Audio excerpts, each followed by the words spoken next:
Welcome back, folks. This is episode 6 of Elaboration of the Philosophy. Today I have a OG brother here, Joseph. How you doing today? I'm doing well, man. Nice. I'm ready. I've been waiting to get on the podcast. Nice. So the first question I have, it's the same for everyone. So what is your philosophy, and what experiences have led you to the latest shift in your philosophy and your principles that you kind of live by? I've actually heard you ask a couple of our buddies already this question. I've been thinking about it. Realistically, at this point in my life, I could just say, I just basically am doing anything I want that's going to make me happy. And I know it sounds like anything I want is like a very broad way to put it, but I don't know. Within the confines of my my morals, I'm doing what I need to like maintain a good level of happiness. Yeah, word. I think it's important to, try and figure that shit out in terms of really just figuring out what makes you happy. And it sounds selfish almost, but like for me, the more I try to explain it, the more selfish it sounds for me, just wanting to do whatever I want to do that makes me happy for me. But at the same time, I know that if I'm doing shit that I'm not happy with, then I'm not happy with myself, and then I'm radiating that energy onto others. Like, I agree with that. For example, yesterday, like, not even just doing shit, but the feeling that I had yesterday, very, like, in terms of first half, second half, like, it's a one-half game. It's a one-half like, game. A lot of the games first half was really just overwhelming in the sense that it hit me right away, and I was just like, oh shit, like, I feel it all in my body right now. And when you said, like, one of the points that you felt you like were, I guess, on the lower end of like vibrancy and happiness was when you were sitting next to me. And even yesterday you said, like, I didn't ruin anything for you. I knew that I didn't, but I also knew that I knew when you said that, I was like, yeah, I was just radiating that very anxious energy. Yeah. Like, that's and fun you too, feel man. that, and it's good, It's part of the process. Word, I agree, and like, I'm grateful that my radiation of that didn't affect you too much, because that's what we do every day. Like, like, in the same way that we radiate whatever we're feeling. If we're feeling anxious, happy, like, others feel that and get affected by that. And like with the shrooms, I think it just amplifies how much you actually feel that those effect. Vibrations of others. That was one thing I definitely felt. I was feeling, for lack of a better word, vibe, but like the genuine vibration of everyone's overall mood. Like our friends Fran and Mike were very like euphoric, having a great time. Like, Mike was very talkative, but it was good because, Mike was spitting out a lot of ideas that, like, I just wasn't even comprehending. Yeah. But, like, I thought about them. I was having a very, like, elongated thought process throughout a lot of those moments. Yeah, like, I guess for you, I felt like it was, since for me, like, even though this was my first time doing the Mazatapex, it was not my first time tripping. Yeah. And, like, for you three, it was just, I remember the first time that I tripped, and, like, it was just great because I wanted everyone to do 2 grams because that's what I did. Like, I felt that it was a good number, especially for introductory purposes. Like, definitely.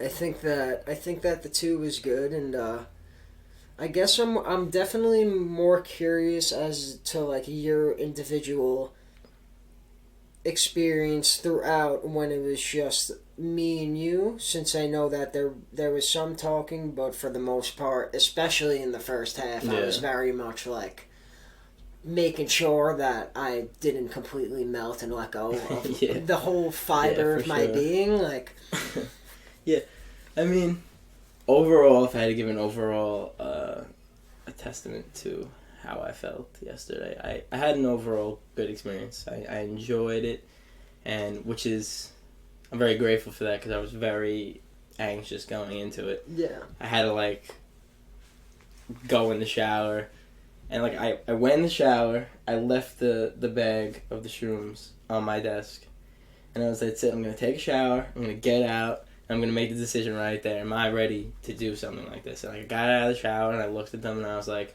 "Screw it, man. This is something I've been wanting to experience for a while."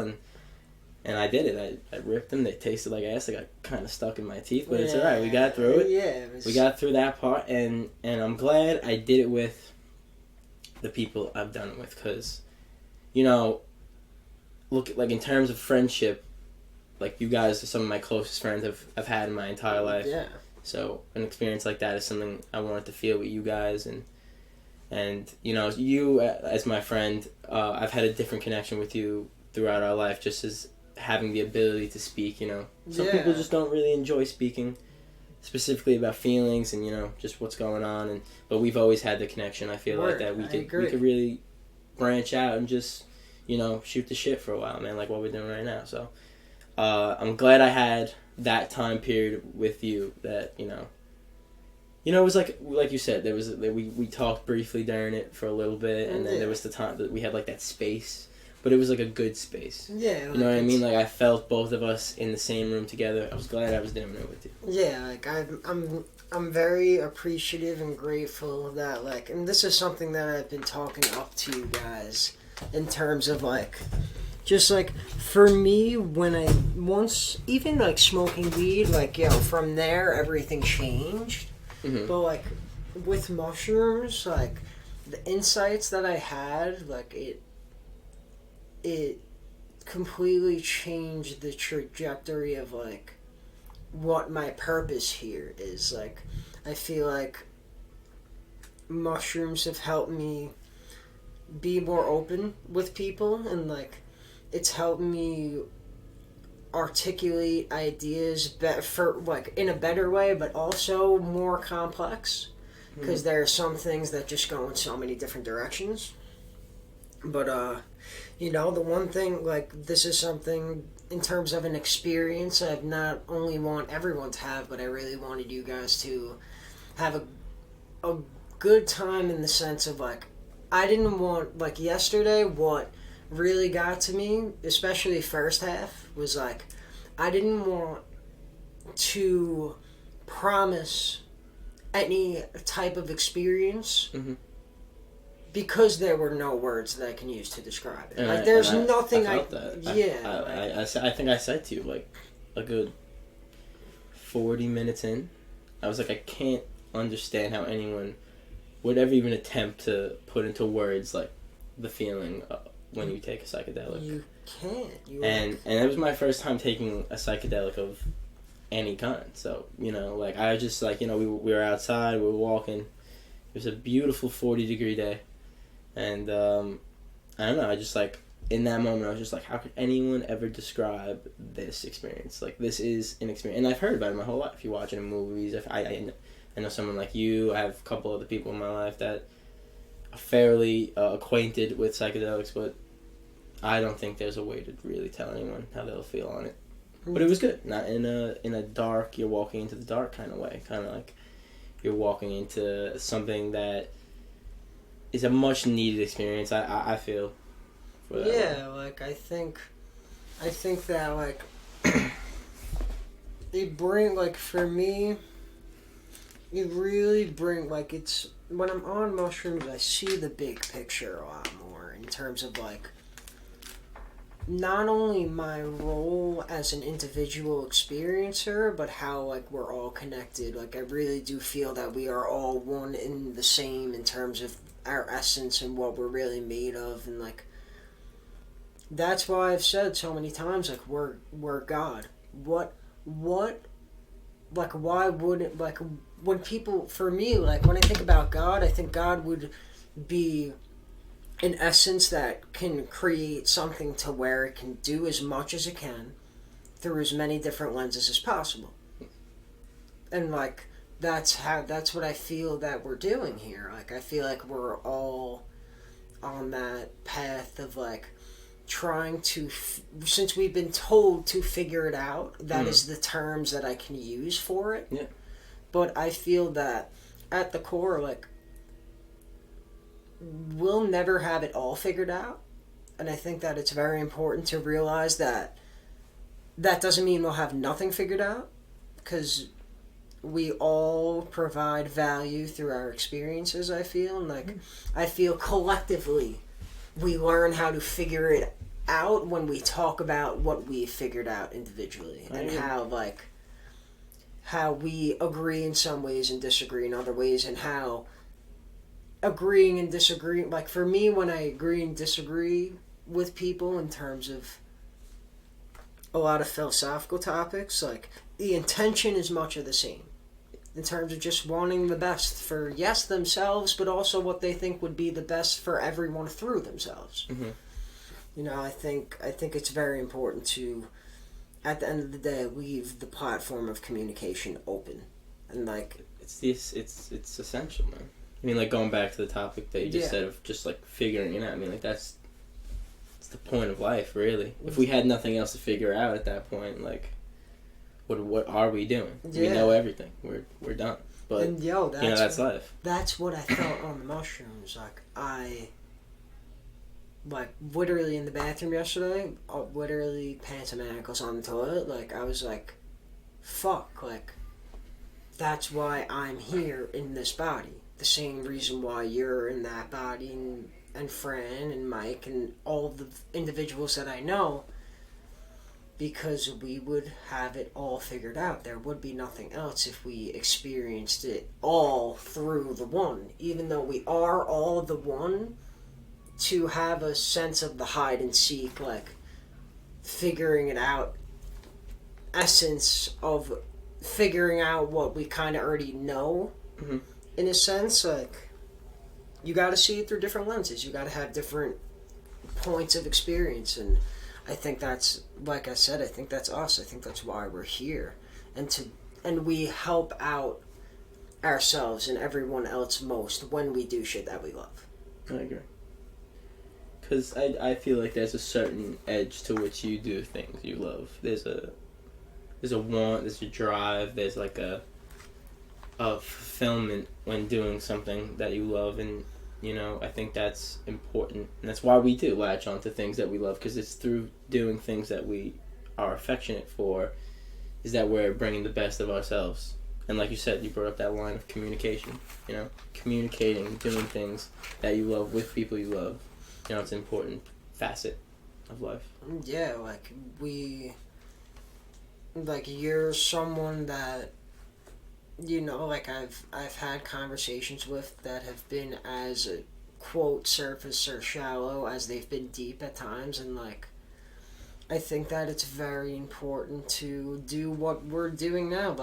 Yes, I'm recording the podcast and I have a microphone and it's hooked up to my laptop, but, you you being here, not being here, the podcast, that doesn't culminate into what it is. Without you, it wouldn't be what it is. And I'm just very grateful that not only do you keep the streamline of communication available to me, but, also non-verbal. That's, we've talked about shit, but you've also allow me to use your space yesterday as an example to just let me do what I need to do to make sure I don't go completely insane. And I really appreciate I brought that point up to you yesterday. I was like, we've been talking about this experience for so long now, and I've really, you didn't hype up the experience. You hyped up the importance an experience like this has on someone. Yeah. You know what I mean? Yeah. So when I realized, you needed my space to feel better or to think a certain way or to get you past a threshold in your experience yesterday that you needed to get past. Yeah. That's something I knew going into would be important. We were going to do anything we needed to have the best experience possible. And, I feel we did that. Yeah, I agree. There's ups and downs to something like that, but always, I think we handled it very good. I mean, it started off with Fran, chucking guts. Chucking guts. Fran chucked up the shrooms, and but we got through it. He was like, okay, we smoked some weed. Yeah, we moved on. Yeah, and I think something that Mike said yesterday that like I really identified with in terms of, I guess, the way I speak. Weed and more so mushrooms has like put some sort of like almost elegance to what I try to say, because I really want to get the message across as much as I can to like as close to what I'm trying to really express, but I also know that worrying about how, like, trying to send a message in a particular way deters from sending the actual message sometimes. Just when you're speaking, or like in general, like I guess for me, like one thing I've realized about language in general as a tool, like it's very good because it's a stream baseline of communication. But since it's the baseline of communication, it's also the baseline for miscommunication. And you have that balance of like, alright, for me, something always gets lost in translation. Okay. No matter how hard you try to fully give it. Okay. Because no matter what, the thing that you feel or the thing that you're thinking, no word can make you automatic. I can't just imprint this feeling onto you. I agree. Exactly, and like, it's... And that's the thing I feel like... I actually saw I'm loving the airplane right now. Yeah, nice little... Yeah, it's nice. But I read something actually online yesterday. It's like, just like, if me and you are speaking, and you're giving me, maybe you're having a hard time, you're talking to me about something that's bothering you, right? Yeah. And I've had a similar experience. When you start telling someone your experience while they're telling you their experience, you're not doing it to make it about you. You're doing it to try to make that person feel comfort in what you're saying. Like, and that's something like, that lost in translation, that you could say, like, it could come off as, I'm making this about myself, yes. But I'm not. I want you to know I've felt something similar to what you have felt. You can confide in me. Literally, like, for me, like, I try to tell people my experience, and even the craziest ones, because, like, you never know what someone's going through. You never know how crazy it is. You never know if someone's going to hear the ridiculous thing you have to say and be like, shit, like, I'm not the only one who's going through this crazy situation. Like, there's someone who fucking gets it. And, like, I think it's important to share your experiences for that exact point. Yeah. Like, for me, like, me and Fran were talking a little bit upstairs just about how things that him and I have similarly experienced is our father's passing away, and from that coming extreme admiration and wanting to fulfill those steps and wanting to be very much like our fathers. And like, for Fran, he went to criminology for school, but then realized that that's not even him. And that may have not even been his dad. Like, that's even what he said. And that's where, I could never fathom that entire experience, along with the follow-up experience of just... Like, the whole complex of the whole structure of the whole situation. Like, but, like, I feel like, we're all our own people in general. You know what I mean? It's those experiences that you guys had with your fathers that made you you. Exactly. And that's okay. I agree. And, like, for me, what I alluded to yesterday and why, even though you guys were very quick to assure me that I wasn't the person that I thought I was, the reason why I said it was because after my dad passed, there was extreme adulation, and I talked about it more and more. And as we know, the more you talk about things, the more they become your reality. Yeah. And what I didn't know was what my dad was like in terms of actions and how he didn't really take care of himself. But I was wishing to be like him so much that I did not take care of myself.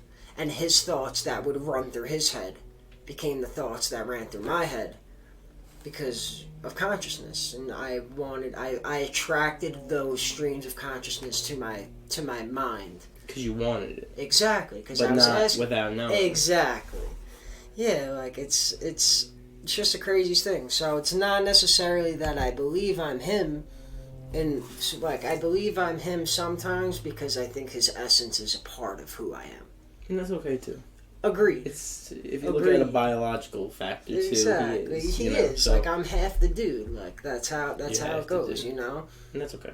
I agree. You know, I think for me, like I now have a responsibility to kind of hit the trauma head on and hit just that whole like philosophy of thought and expression through that, like through addressing it and really talking about it, and like because for in my family it doesn't, like it's not talked about.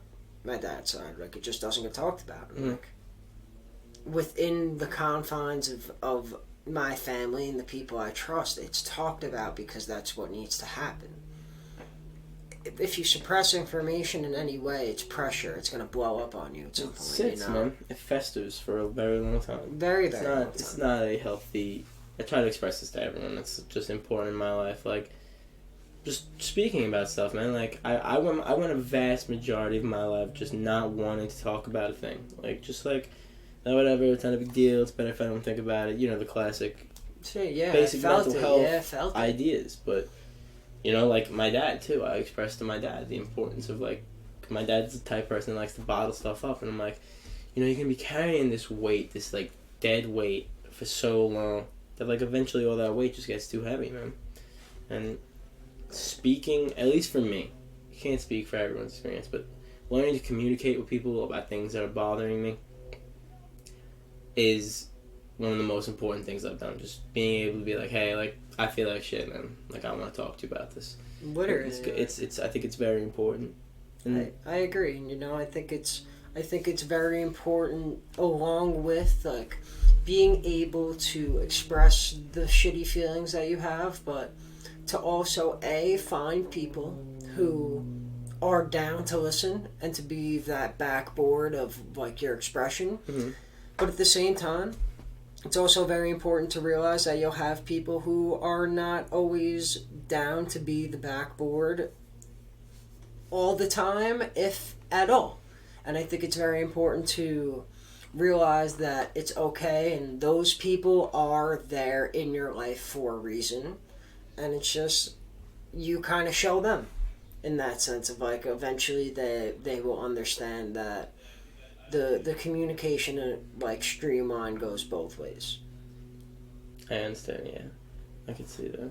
Yeah, like some people may never want to be open and communicate, but like just them knowing the importance of that in your life is an important factor. Yeah, like you need to know that, like in terms of just like spiritual journeys and like really understanding that they may not even be ready for themselves to go into a situation, so like they may not be ready for you, and that's okay. Like it's good. Like they'll eventually be ready for the people they will need to be ready for whenever that point in their time comes, I guess. I agree. Yeah. So baby steps for everyone. Everyone feel what they need to feel when the time comes. Word, you know, I agree. I think it's very important to just kind of take one thing at a time.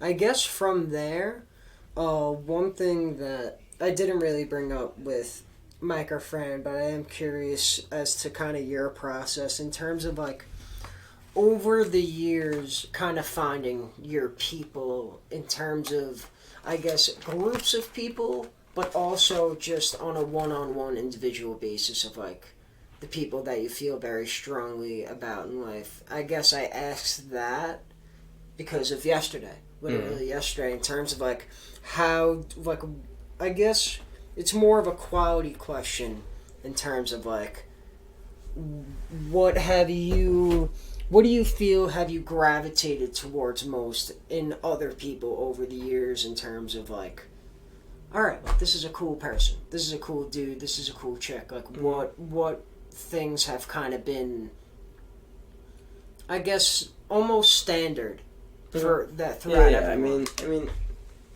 I mean, like, throughout my life, like, overall, I guess a number one thing, like, that I now see in all of my friends that have made it to this point with me is just loyalty. Not, like, loyalty, like, as in terms of, like, oh, this person has, like, done me wrong before. Just, like, I'm a firm believer that everyone's got flaws. Like, there's no perfect person in this world, but, you know, like, the people that are willing to work through horrible shit with you, that have been there, have continued to show just some form of support, like, throughout your life are good people, man. Like, I consider you good people. Our buddy Odin is my buddy since, like, first grade, man. Like, he's been around my whole life, and, you know, it's just, like, good people you find throughout your life. That's I've really gravitated towards people that just, I don't know, make me happy. Just make me happy. They're the energy matches. You. Because I've been around those people that aren't good energy, and you know you have to experience those people to know. Which you build more of a filter through that. You have a filter. Like. Exactly, I think that's a perfect way to put it. You build a filter to types of people you want in your life and types of people you don't, and it's. I feel like that's a really important skill to have too, because you don't want to. It's just bad energy, man. You don't. Not big like energy, but. It is bad energy. You don't want bad energy. Yeah, you don't want bad energy like consuming the space and really just like I got you. Like it changes the whole energy field of just the situation, I guess, with people. And I guess for me, it's been more so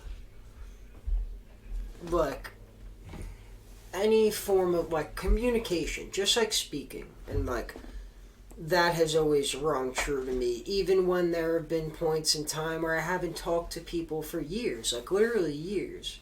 But if I can go to this person and like, other than asking, oh, how are you doing, like good, like, oh, what are you doing in school, like what's your major, like before, like after the conversation of we run down the list type of spiel, like then it's like for me like, oh, how are you, like how are you today? Well, that's something I've always said with my friends. I cannot talk to you for a year and we'll pick up right where we left off. Yeah, you know what I mean? Like that's an important part. Yeah, I think it's important, like to really, it's important to go back to and like have conversations with people who were once a person that you talk to every day or every other day or you saw a lot. I think it's important to like see the time span and pattern of growth when they've been there and when they haven't been there. And I think like I'm just so grateful because me doing the podcast provides that platform. Yeah, I think it's great, man. Yeah, I think podcasting in general is I think it's a great platform, but just it's an excuse to really just sit down and just like chill. Like you sit down, man. Sit down, chill out, talk. Like it's what I feel people need to do more. Just like take it slow, take it easy, take it slow, and take things for what they are. Yeah, like it's hard because you want to take things for what they are, but like you also want to make things of things. So like, is it one or the other? Is it trying to balance both? Like, that's what I was saying yesterday. Like, it's like we are the centers of like balancing all of these crazy things. School, homework from school, trying to make money when we can, waking up every day, doing shit. Like, we're at the center of it all, and I feel that most of us in general have been taught to not be powerful, and then we get this fear complex, and then we don't respect ourselves for like being the fucking, literally the kind of the glue that almost holds it all together. You're trying to balance it all at once. You're trying to balance a million different things, and you're still managing to do it without all the plates falling. Like, it's just that too. I just feel though is a breed of the just societal standards we have today. I feel like it's not the same. Just having those plates to make sure they don't fall, I feel like it's a very, not like that people haven't dealt with stuff throughout the years. I just feel like our society in general enforces that kind of feeling that, you know, Like you balance. better do the right thing. Better do the right thing. Like for me now, Can't fuck up. for me it's about like, for me it's become more self-centric, like in the sense that like I feel like it's pushed to like balance I feel like it's pushed that you gotta get shit right, but not for yourself. Because like, what is right?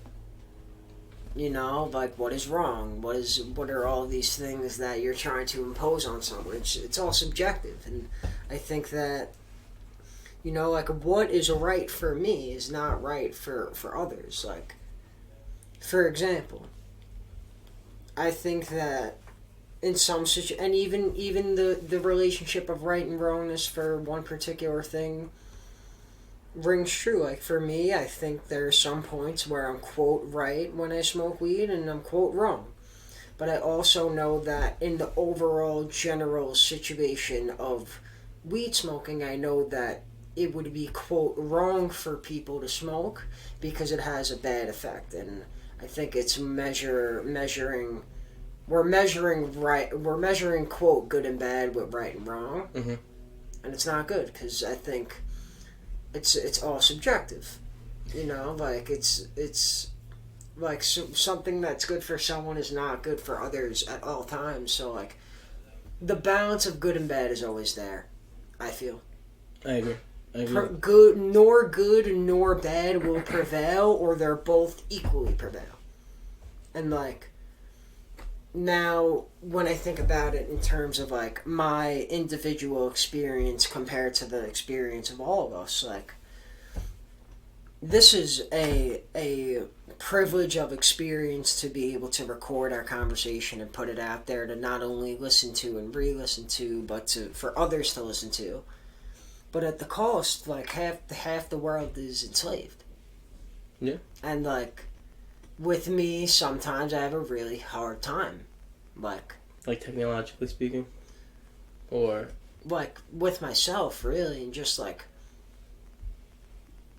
if half the world is enslaved right now, like, what did I do to get to a point of, like, not being so? In what terms do you feel? Physically enslaved. Like, literally enslaved? Like, defining the term of enslavement? Like, physical enslavement for means of having the rest of this, like, like physical labor, like, and that's physical labor, that's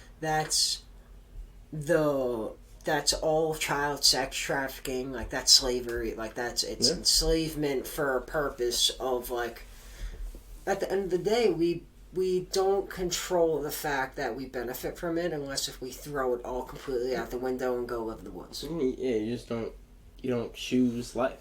It's just the genuine fact, the fact that you don't have choice of location, you don't have choice of family, you don't have choice of economic status, you don't have choice of a lot of things. You just have to you have to change what and you gotta figure it out. Yeah, you have to really believe that you can, and then from believing that you can, like, you do whatever it means to not be where you're at if you're not in a favorable place in your mind, like, and especially now, I guess more so, other than being able to have the tools to, I guess, access the internet, the costs in terms of like in terms of capital you need to start from, it's nearly unachievable. It's tough, man. I think it's tough, but I also think that at the same time, like, now more like it's gotten so much easier, but it's also gotten that much tougher. Like, I think that when there's access, it's beyond easy. It just takes time and patience and consistency. I mean, it's a good way to look at it, but I feel I'm in my family doesn't have a wealthy economic standing. Yeah. But I'm significantly more fortunate than a lot of Agreed, people. you I mean, know? like, I'm putting myself through college, but like, there's some people that can't even attempt Can't to make even- a decision like that. You You know know? what I mean? So it's looking at something like that, but also feeling like, I don't know, the odds of me becoming rich are probably quite low. You know, of meeting, you know, I'll probably have to work for the rest of my life to have a near comfortable experience, you know? So I feel like when you look at it that way, it's like, yeah, we are I'm absolutely blessed to be able to do something like this with you. And like, you have your beautiful MacBook Pro and a nice microphone, and we're just shooting the shit, you know? So I do. I feel like being aware of how gifted you are presently, but then knowing that there are roadblocks in our society, in our society, Agreed. that, you know, it's that need to be either worked around or fixed. I agree. I think that what it comes down to for me is that I can't, for my position, I'm not going to wait around for others to kind of, in essence, dictate what I have to do. I'm just going to do what I feel like I have to do and trust the individuals that I feel can bring me to a place close to where I want to be. Like, yeah, I would love to make a bunch of money selfishly, but also to kind of leave something behind that's much bigger than I ever could be. And like, from that, I mean more so of wanting, my goal really is to, with as much capital as I can obtain, to get as much land as possible. Mm-hmm. And from there, it's kind of like, all right, let's do a bunch of great shit on this land. Really, like, leave an impact. And, like, host psychedelic ceremonies and have groups of hundreds to thousands to 10,000s of people just celebrating life and being, you know, like, just there for each other, just, and being appreciative. Like, that's what I feel like we need in life. And like it's very, like, for me, I know that road is very stressful, especially getting there, because the more money you obtain, the more decisions that are made, and the more, like, for example, this guy Jeff Bezos, like, yeah, doesn't pay a lick in income taxes because he doesn't have any income, because he's owner of Amazon, and like, he pays a bunch of property taxes. You know, same thing with the problem with Trump. Like, he doesn't pay a lick of income taxes, but he pays a bunch of property taxes. And, like, not only that, Jeff Bezos, more so now than ever, like, if Jeff Bezos died tomorrow, like, it'd be okay, because people, like, there would be, like, they've already accounted for that, but that's because of the amount of dependence that this man being alive has on the rest of the population. And it's a very stressful, difficult way of living life when not only you put yourself in that position, but you are subject to a bunch of both admiration and criticism, and you have to kind of deflect both, because if you love the admiration, if you're gonna pay attention to all the admiration, you're going to pay all the attention to all the garbage that's being shot at you too. So, like, for him, like, as selfish as it sounds, he don't give a fuck about anyone, because if he gave a fuck about everyone's opinions, this world would be a lot worse off if he did care. Because then he'd be making decisions based on, at the end of the day, anything that's outside of him, like, looking for the answers outside of him, but this is for me, knowing that good and bad is always balanced, and, like, if you want to take away the crazy balance that Jeff Bezos provides, like, you gotta supplement for something else, and no one has the answer, I feel. I don't know, it's so tricky and complex. Complex topic, because, you know, someone like Jeff Bezos, I mean, you look at my impact. I might impact 10 loved ones around me. You know what I mean? Yeah, like and I had that impact. But then you look at someone who is, you know, the richest man in our nation, and you know, so, on a societal issue, yeah, like, he has a large weight influence. on it. Yeah, he has something really important. So I understand, like, when you're saying the backlash and looking at positives, and you know, there's no way for me to know how Jeff Bezos feels. You know what I mean? Or Exactly. or anyone of his stature, for that matter. But I don't know. I feel like having the moral high ground to be like, I have so much money. I have so much money. More money than I could ever need in a lifetime, 10 lifetimes from now. And he's on pace to be... Yeah, but he can't liquidate it. And it's hard, because, like, you can't liquidate that because it's not like he has that much money, but he doesn't have that much money. Him being the owner of Amazon, there's hundreds of billions of dollars going in, but at the same time there's hundreds of billions going out, and they're like, it's so crazy because it's almost like it's gotten to the point of him needing so many human beings to run his shit. But it's like that comes down to like just exploitation of workers too, and you know, of course, and like, people that have worked in those factories. Yeah, you know? like it's not. It's work exploitation, but at the same time, like, you can't fault anyone else but yourself for, like, being in a situation that you have not changed after realizing the craziness of the situation, if that makes sense. Mm-hmm.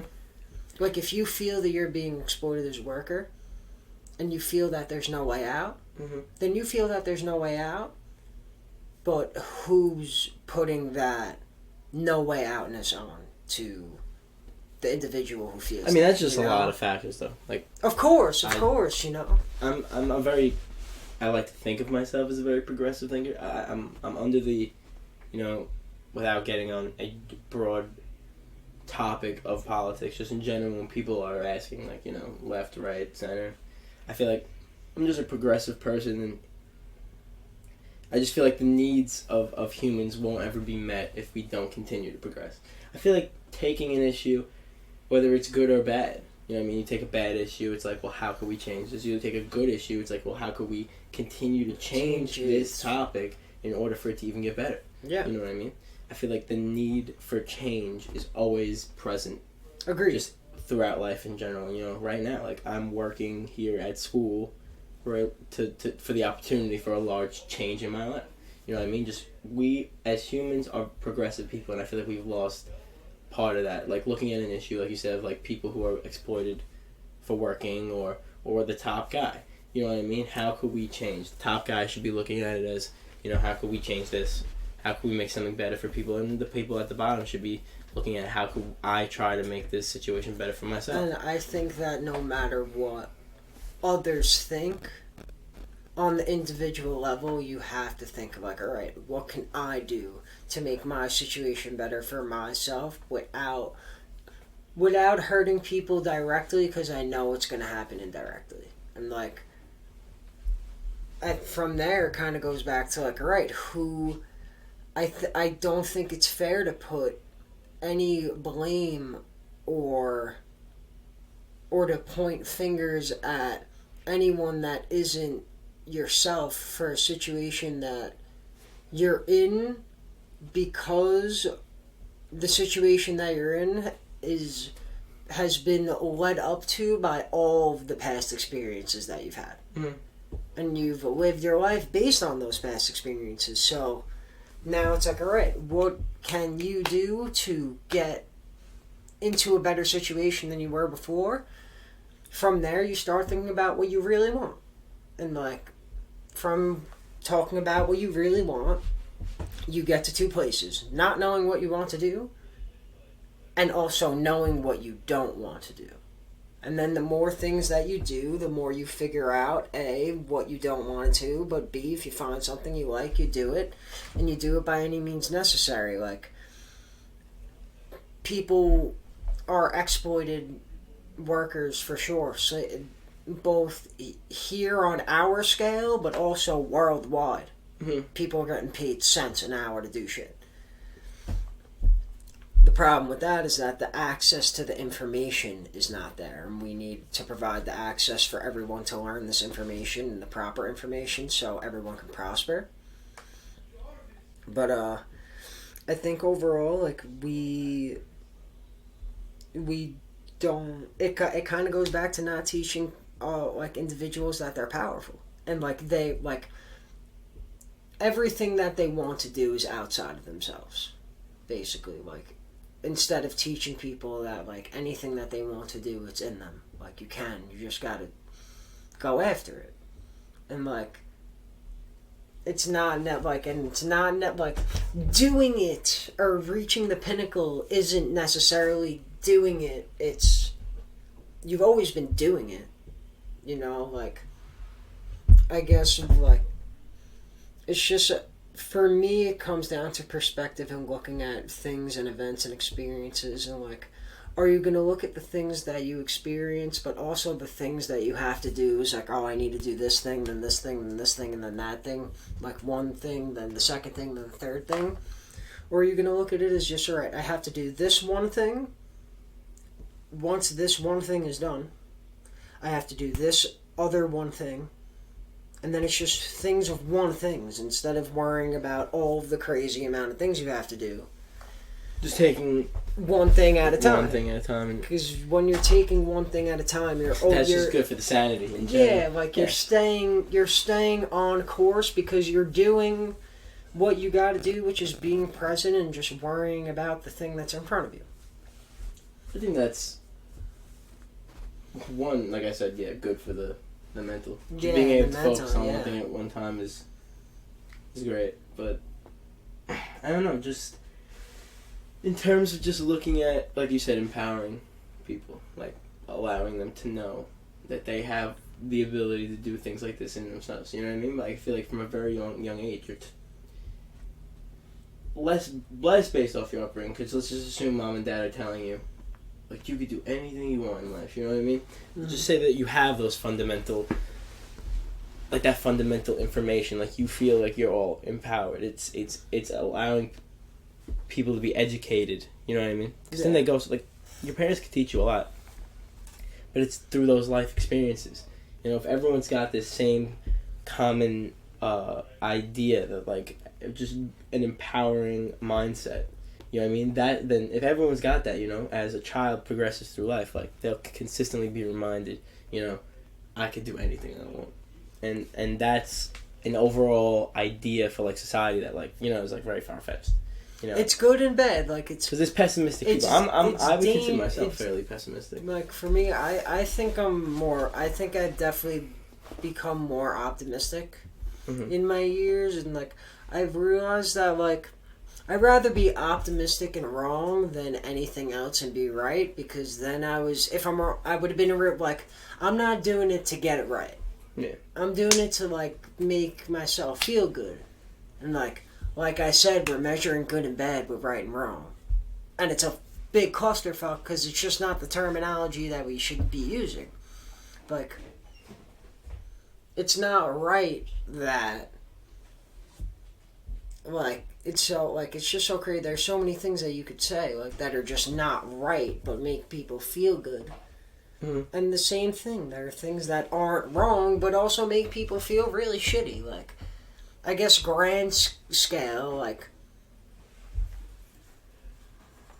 alcohol, for example. Mm-hmm. The spectrum of feeling good and bad kind of goes in, it exists. Same thing with all drugs, but I guess alcohol, because it's the most, like, societal, accepted and known norm. Because other than tobacco, it's the other industry that owns the country, but, like, you know, there's always that balance of the quote good and bad, and it's hard making decisions in that sense. Like, it's just a crazy thing that we do here, because like I think we push so much of one side, but we're really not focusing on the balance of things in general, and like how the balance is not only okay, but it's also like necessary in a sense. Like there isn't like the good I isn't. mean, the gonna good will outweigh... never exist without the bad. Exactly. It's just if the good is present, the bad is also present. Exactly. I agree. I agree wholeheartedly, bro. It's just. Yeah, that could bring a lot of anxiety too. You know. Exactly. Like thinking. At this point, like I'm like when I make decisions, I'm not trying to like. Think of the. I do think of the impact that it could have on people, but I'm also thinking of like, yeah, at this point in my life, like whatever I've had my developmental years. I mean, I feel like you're always having your developmental years. Always. But based on who I think I am right now, is this decision a decision that I would make? Do I think this is a right decision? Mm-hmm. And then you just go from there, man. Yeah, shit's always gonna change, and I think it's just very important to recognize that there will be change, there will be a balance, but you gotta make sure that you're feeling good with that. Then instead of like, I guess not good and bad, but almost sure of just like, all right, this is something I can grasp as it's like almost stable, if that makes sense. Like, it's not an idea in your mind that's unstable that is subject to major anxiety. Even though that's all decisions in life. Yeah. But, it's just fucking crazy shit, bro. We do crazy shit here. We do crazy shit here. I agree. But humans are crazy. Literally, bro. It's like we put order amongst the chaos. Like yesterday, I felt and saw both the norm and the chaos. I saw the reasons for all of this. I felt God. Like, in the sense of the creation and the chaos. It's like it's not necessarily that we're God's creation, and it's like we are both the creation and the creator. And that's why I say we're God. Like we're playing hide and seek. God sometimes forgets that it's God. So the best way to do that is to create this crazy thing that has form, that can do whatever the fuck it wants, and there are other forms that can do whatever they can do that we can't. Like birds fly, bro. I can't fly. Mm-hmm. That's sick. Definitely that's can't crazy fly. shit. We could try it out, but that's crazy shit. Like I think it's across all living things. Like that's why, like what you were saying about the trees vibrating and like. Yeah, the trees were definitely. They were calling you, bro. They were talking. I think the word I found out was like pulsating. It was just like I don't know. There's just one tree just outside. It's red and. It's got like a tint of orange, and I was just seeing like both of them yesterday. Just so much more than I've ever like looked before. More you can, yeah. But I was really studying it. For me, what I was seeing when it was just me and you in the driveway was like some shit. Like I see the 3D-ness of it, but then like there are points where it's just whoop. Looking at 2 dimensions, like my whole perception is filled with geometry. Like at one point I was looking across the street and I'm like, oh shit, that geometry is fucking insane. And I even see it when I'm sober, when I smoke. Once I look into it and it's all there. It's always there. Mm-hmm. But I see this most of the time, like. But when I trip, it's just the geometry is so amplified. I'm like, wow, nothing is what we think it is at all. At all. The layers at which we see things are. Yeah, the depth perception's crazy. Even though like there's mad shit right here that I can't perceive right now because I'm not tripping balls. Like, it's crazy. So, third eye open. Yeah, bro, always open. Third eye open. So yeah, we're at 54.5. I think we'll end here. I just wanted to say thank you not only for allowing me in your space for a night, also for allowing me to radiate and dirty and cleanse myself and to just renew my fucking being. Mm-hmm. I'm very grateful for you, Joseph. I really cannot say it enough, no matter how many times I can. I know, honestly. Man. That's all right. The thought, I'm understanding of what you're saying. I appreciate it too. Thank you for having me on this. Of course. I'm glad I made it onto the and we're going to do many more. Experience. I mean, we've had many more conversations. I mean, we're going to have many more conversations, I'll say, and we've had so many, so it's nothing new besides just kind of... Yeah, we got this little cute mic in front of us. Yeah, putting it out to the world and making sure that people, at least, hopefully someone can learn from it. Yeah. So, thank you all who have listened in, and I'll see you next time.